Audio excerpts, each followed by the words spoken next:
Namaskar, ma'am. I'm Dr. Om Dwivedi from the School of Liberal Arts and Human Sciences at Auro University, Surat.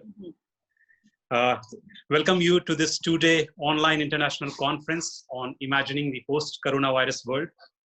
It's an honor to be asked to introduce you to our audience who come from several continents and countries. At present, Dr. Archana Thakur is the Joint Secretary in the UGC as the Bureau Head of Quality Improvement Program, Consortium for Academic Research Ethics, CARE, Faculty Induction Program, HRDCs, deemed universities, which includes policy, funding, and regulations, eradication of ragging, gender sensitization, women's studies, etc., to name a few. She has vast administrative experience and has worked in many capacities such as Chief Vigilance Officer,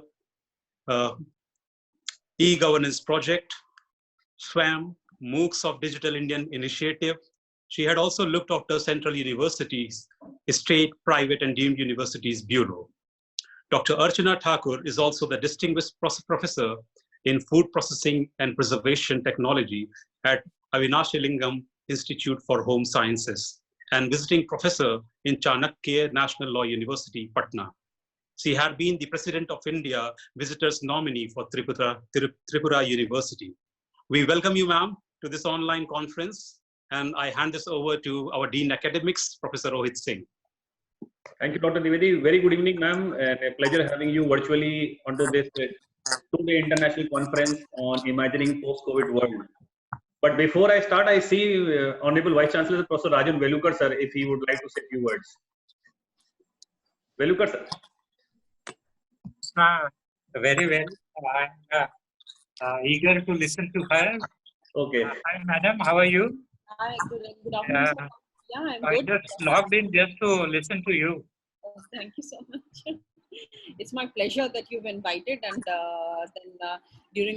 the topic is so relevant that it makes a sense that we, the regulatory body, what we have taken or initiated steps in higher education scenario. Thank you so much, sir. Welcome. Yeah, Rohit. Also, congratulations to you for joining as the Vice Chancellor at Auro University. Oh, thank you. Thank you. We'll have a good leadership and a vibrant, academic ambience after you join Auro University. So, thank you. We'll work together. Yeah. Thank you. Thank you, sir. Thank you, ma'am, for joining us. The purpose of having this session is that we do in academic institutions, and at this point of time, the faculty members and both the university administration is fighting hard to keep the things running and as per the schedule which we are maintaining. Recently, UGC came with a guideline pertaining to the handling of online examinations, assessments, and even decision pertaining to the start of the new semester. Having you here on this panel will surely help us to get some new insights pertaining to what kind of preparation we as a university must look into and what are the views and opinions post-COVID world. Over to you, ma'am. Yeah, we as UGC has been very active for the past 1.5 months. We can say that we have been bringing different circulars, and also we have been looking on various sphere of university where the children or the faculty, they do not waste time and go for online education. You must be aware that we have framed online education, the first of its kind for higher education, which was framed in 2018. And these regulations lay down the minimum standards of instruction for grant of certificate or diploma or degree through online mode delivered through interactive technology using internet. These regulations apply to the university under clause of section 2 of the University Grants Commission Act, an institution deemed to be university under the section 3 of the Act, where the imparting of higher education and research by means of conducting regular classes all through open or distance learning systems or through online education system that result in grant of degree, diploma or certificate in various courses or programs, that the courses or programs in engineering, law, medical, dental, pharmacy, nursing, agriculture, physiotherapy, applied arts and other courses or programs not permitted to offer through online or open distance learning by mode by any statutory or regulatory body or council. So, this was something breakthrough And other than that, we have also prepared e-content, which started long back in 2009 when the concept of e-learning was coming up, and it was produced on 4-quadrant approach. So e-content, and later on it turned into MOOCs, and then into SWAYAM platform. MOOCs shall have the same meaning, and it is under the credit framework for online learning courses through SWAYAM regulation. A regulation has also come out in 2016. An online course or program, which means the course or program of study, which is delivered through online mode, leading to the award of certificate or diploma by approval of higher education. And also we have MOOCs on SWAYAM platform. SWAYAM is study of web of active learning for young aspiring minds, where the credit transfer can also take place. So, UGC has long been doing a lot of work on online education, and we have issued so many advisories for the universities to undertake online classes and online courses, and it is also over there. And also I must tell you about MHRD's initiative about ARPIT. It is annual refresher program in teachers education. So we have around 75 NRCs identified by MHRD, and then they offer the program through ARPIT mode. So, a lot of work is going on, and people are involved in that, and we have been issuing so many advisories, and we have, we telecast this program through SWAYAM Prabha channel also. So a lot of, initiative on online courses is already being done. Before COVID program, and now that COVID has taken place, and we are stuck within the 4 walls, and the brick and mortar way of learning is now going to take place in a blended form. So we'll be shifting towards more of an online system. So we have online regulations, which is first of its kind. We have MOOCs, we have e-content, we have SWAYAM Prabha channel. So all these are already into existence, and people are undertaking it. We have issued advisories, and we have alerted the students, we have alerted the faculty, and they are doing a lot of work. So yeah, so we are already into work, and we will be doing more and more of work through different platforms for imparting online education, because we are not sure till when this the problem will last, whether it is 1 month or 2 months or 3 months. But the system should always keep on moving. Now, because of this system only, we all are connected. You are conducting an international conference sitting at home. I am speaking to you sitting at home. We always connect to our fellow colleagues. We always connect to our office colleagues and other persons also through this online only, and the delivery of mode of this study also going through online packages. Yeah. So, ma'am, considering these factors, at this point of time when a university is down and there is no surety when we are going to the university in the coming days, I would like to know the initiative which UGC and MHRD has taken in terms of collaborating for online training program for the faculty members. Is there any scope for the university teachers or universities to organize online training programs? Online training, yes, actually we have HRDCs. HRDCs is Human Resource Development Centers. We have 66 HRDCs across the country, and these HRDCs are already, few of them have already delivered online refresher training program or short-term courses program, which lasts for 3 days or 6 days, during the past 1 month.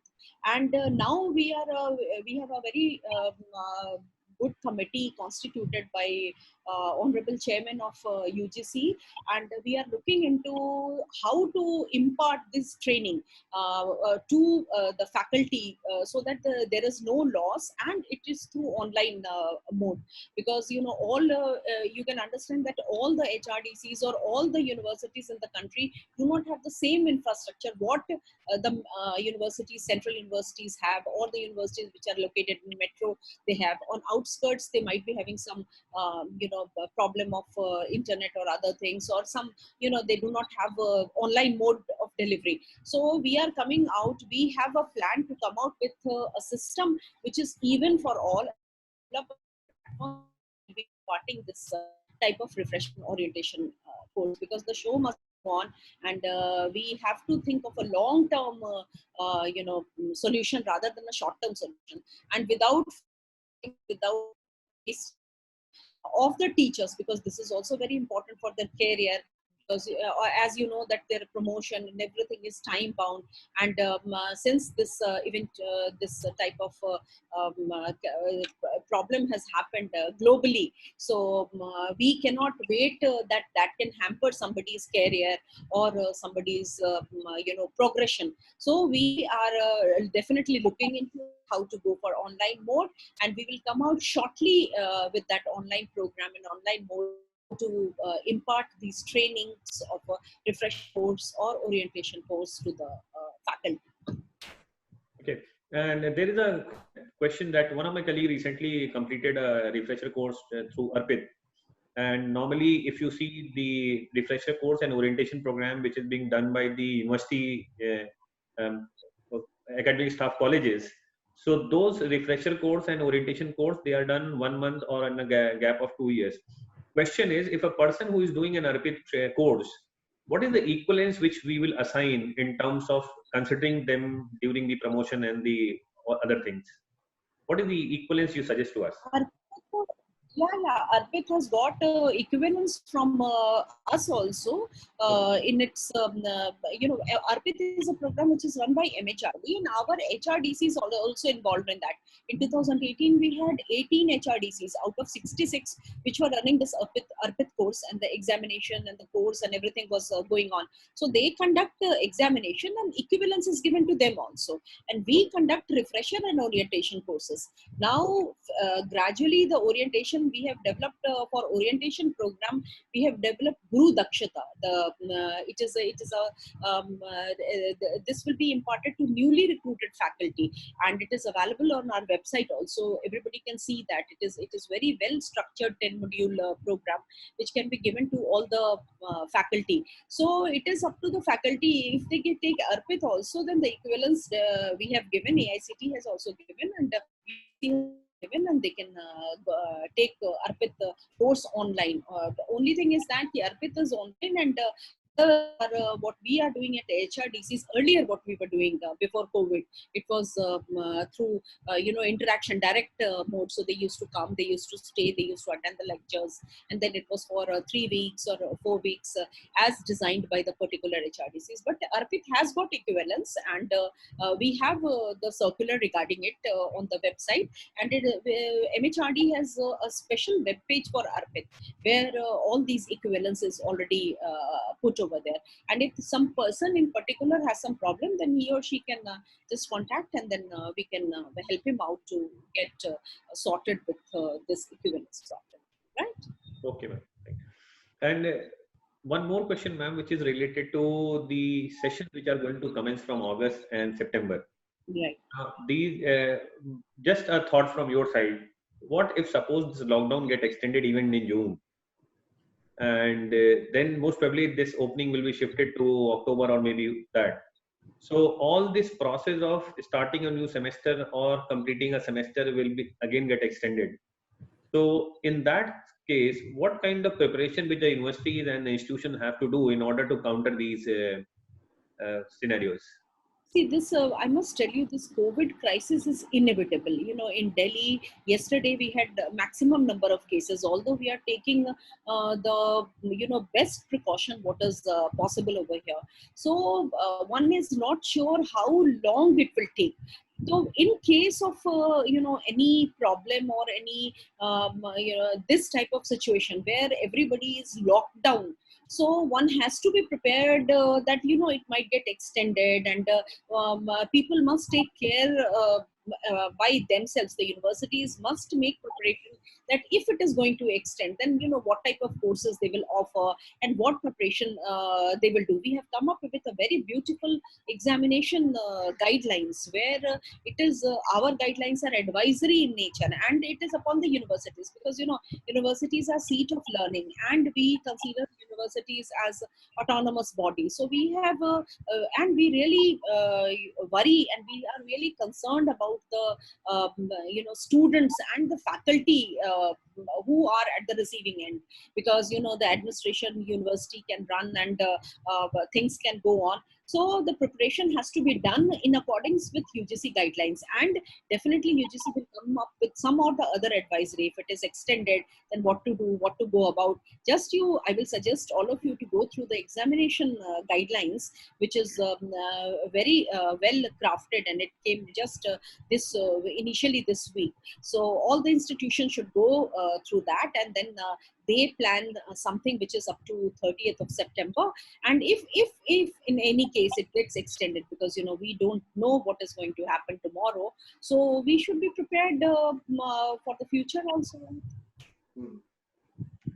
And a very kind of different question, because we are having a lot of this online conferences and seminars, and people are participating into webinars, and all the faculty members, they are putting in extra efforts to organize all these things. And when you see, it doesn't look like, okay, if somebody is working from home like this for the last 2 days, 3 days.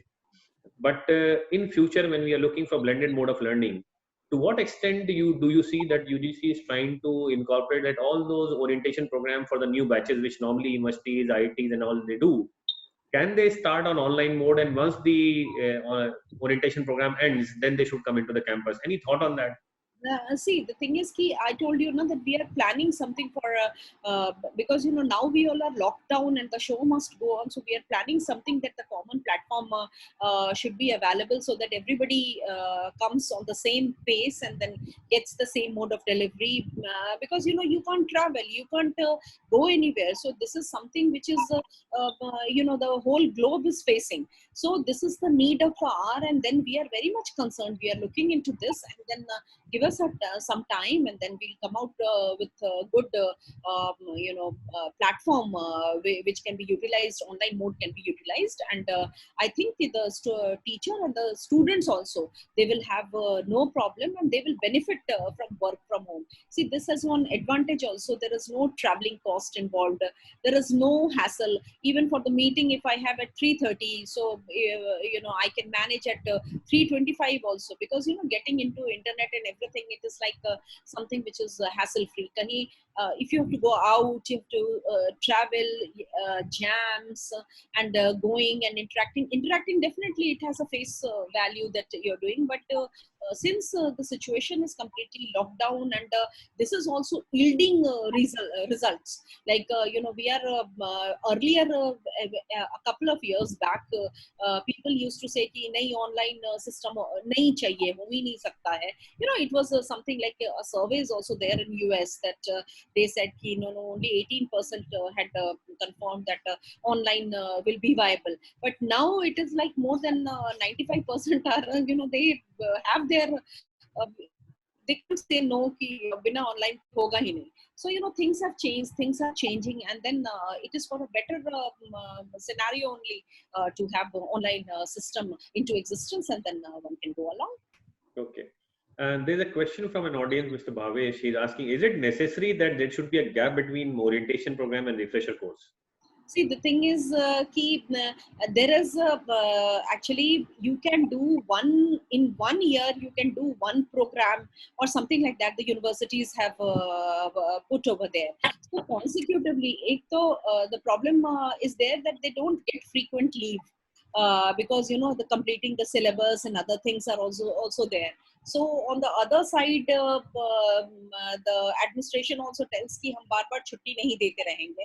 So they should phase out when they are going for the orientation or the refresher program. So the time gap is there, and then they do their work at university also, and they complete their course also.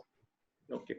And being a member of and heading that care committee, and you are the important cog in the total wheel, there is a question a person is asking that all the time there are changes happening in the listing process. Yeah. Can you just help us in understanding the listing process in care, and what universities should do in order to get their new general registered? I'll just tell you, like CARE is Consortium for Academic Research and Ethics. Yeah. And we have evolved a CARE list of journal. And Yeah. this list is dynamic list. Dynamic list, that is, it's not static. Means addition and deletion are a part of this list. So there are set protocols. There are 3 protocols, out of which first is very primary, second and third are little bit, stringent. I won't call it very stringent because it is as per COPE guidelines. So, one who understands, one who follows COPE guidelines will also follow what we are doing, because we are going as per international standards. And so for addition, if the journal, it qualifies all the 3 protocols, then we include it, and we have constituted a very high power empowered committee, in which there are 5 vice chancellors. Our vice chairman is the chairperson of this committee, and we have 4 different University of Tejpur, University of Hyderabad, with which you are partnering, and Pramod is one of the coordinators over there. And then we have Baroda, MS University, Baroda, and then JNU in there, Professor Arun Kharath is there. And then we have center at Pune, who is doing all this work of finalizing the journals and the screening of the journal.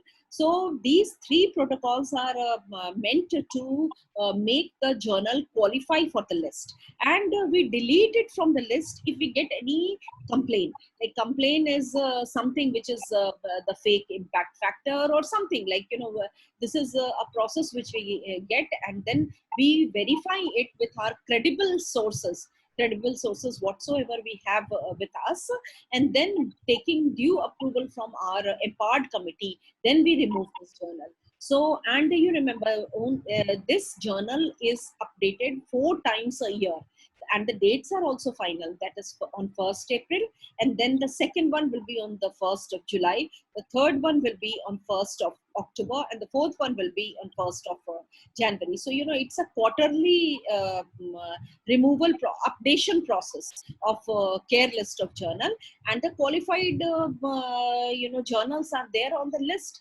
So there is problem that earlier UGC list had many journals which have been removed in a care list, but care has some definite protocol as per COPE. So one need not bother and get the journals as per COPE guidelines, and then that can be included whenever we are finalizing the list. So next finalization is going to take place on 1st of July. So before that, anybody whosoever is wishing, so they can, if their journal qualifies, they can fill the format, and then they can apply through our 4 university, through their IQAC. The IQAC can send it to the 4 university, whichsoever lies. Like for Southern Zone, we have University of Hyderabad. For Northeastern Zone, we have University of Tejpur. For Central Zone, we have Jawaharlal Nehru University. And for the Western Zone, we have MS University, Baroda. So there they'll send, and they will also look into it, and then they forward it to care unit at Pune. And Pune is the final person who looks after it, and then they upload the journal. And we at Delhi, we are basically into policy making. So we conduct this empowered committee meeting. We look into the policy and other platform which is required for continuation and existence of consortium for academic research and ethics. Right, Rohit? Yeah, thank you. There is another question that a person is saying, I have not done my orientation program, but have done refresher course through Swayam Arpit.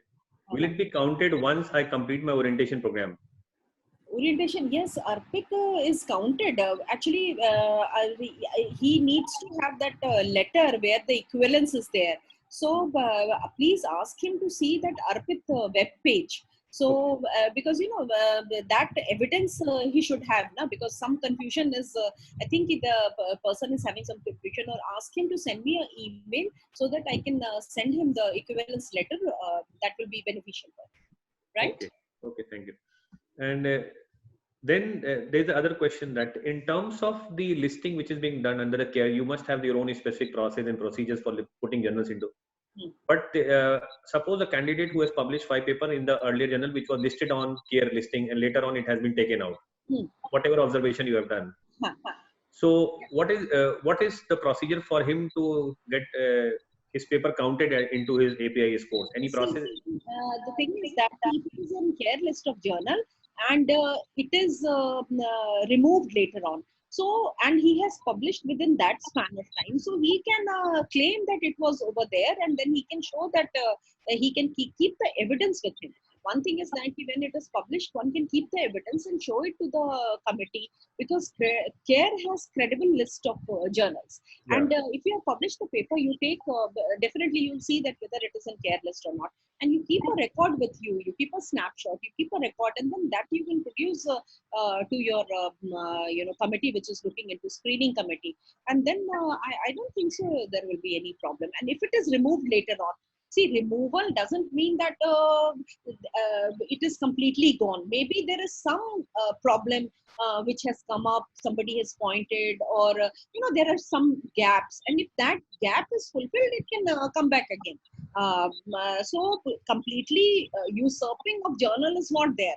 It is only that you qualify certain minimum criteria as per COPE guidelines, then you are there in the list. Otherwise, we do not consider those if they fail to have any shortcomings in their criteria, right?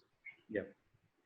Any new initiatives which UGC is thinking of bringing in, considering this COVID going on? See, we are a very good team at UGC right now, and they are very active, and this courses of MOOCs and online program, and everything is going on in a big way.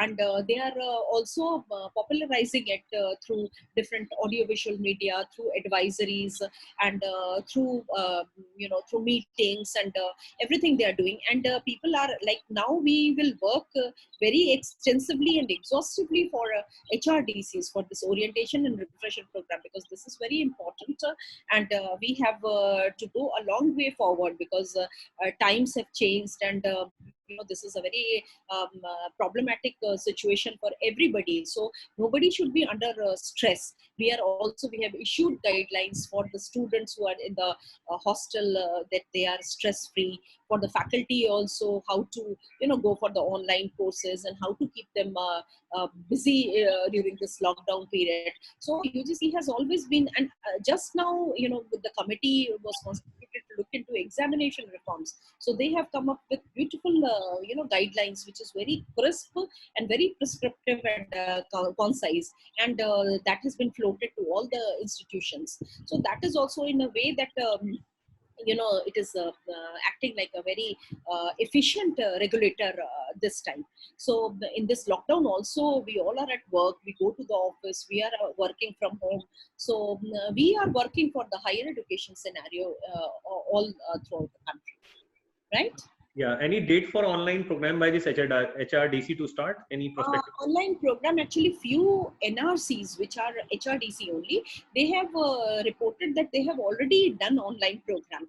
Few of them like this MD University Rohtak and Gujarat also, they all did the program on their own, because they did not want to waste time. But the problem is that all HRDCs don't have the same facility what these NRCs or those on metros and those central university associated. So we are going to evolve with some type of system where we can give uniform platform for all the HRDCs to go for the online program. Okay. Yes. In line with this COVID happening, ma'am, there are certain issues pertaining to delay in admission also.